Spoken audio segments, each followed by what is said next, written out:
menjaga masa dan sentiasa cakna dengan masa. Guru-guru yang dihormati serta rakan-rakan yang saya kasihi sekalian.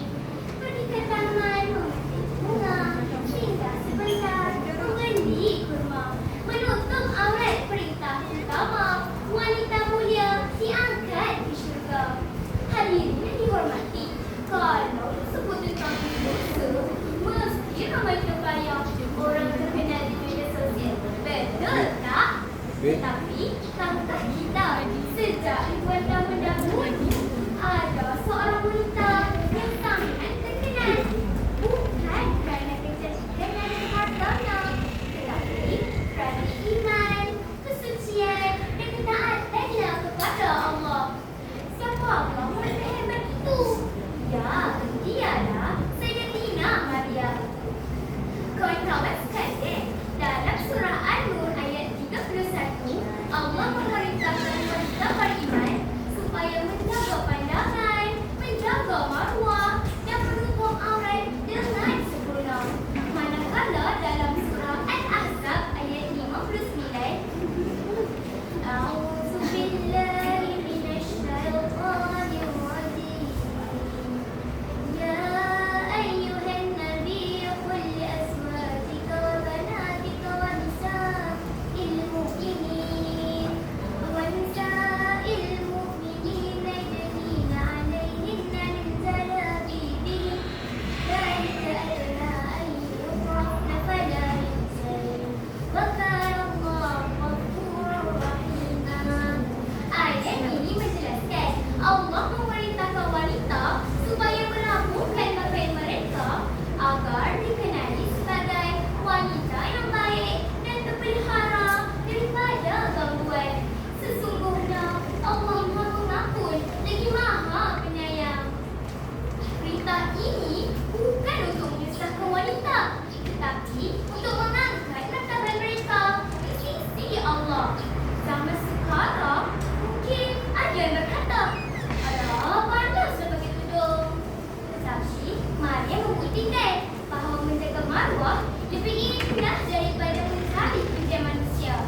Hari ini saya akan membawa hadirin semua menyelami kisah wanita suci yang namanya diabadikan di dalam Al-Quran. Kisah Sayyidatina Maryam, wanita yang menjaga kehormatan dirinya demi cinta kepada Allah. Hadirin sekalian, Maryam dijaga oleh Nabi Zakaria alaihissalam. Sejak hari Nabi Zakaria masuk tempat ibadah Maryam, baginda sentiasa melihat makanan tersedia di sisi Maryam. Baginda merasa hairan dan bertanya, wahai Maryam, dari manakah datangnya makanan ini? Maryam menjawab dengan tenang, semua ini daripada Allah. Masya Allah, betapa istimewanya Maryam kerana ketaatannya kepada Allah.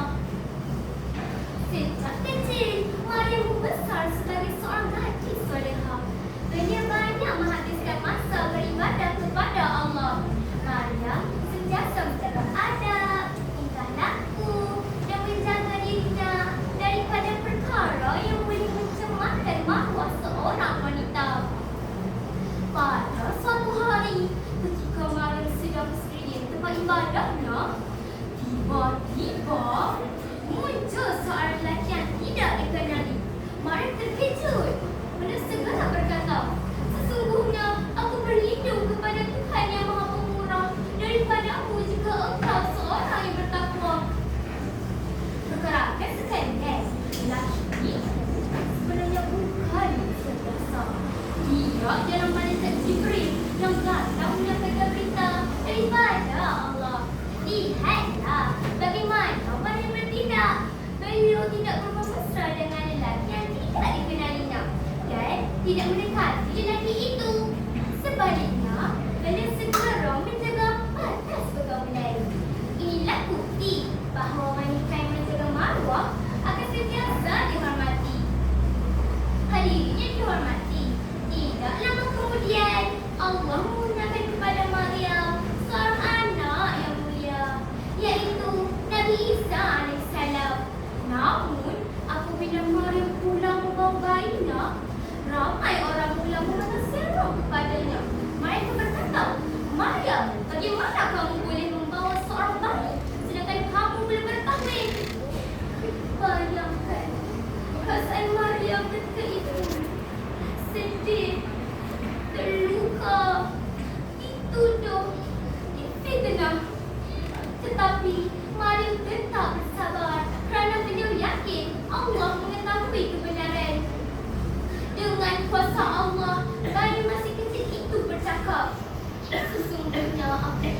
hamba Allah. Dia memberi kitab dan menjadikanku seorang nabi. Semua orang terdiam dan terkejut. Allah sendiri membersihkan nama Maryam daripada segala tuduhan.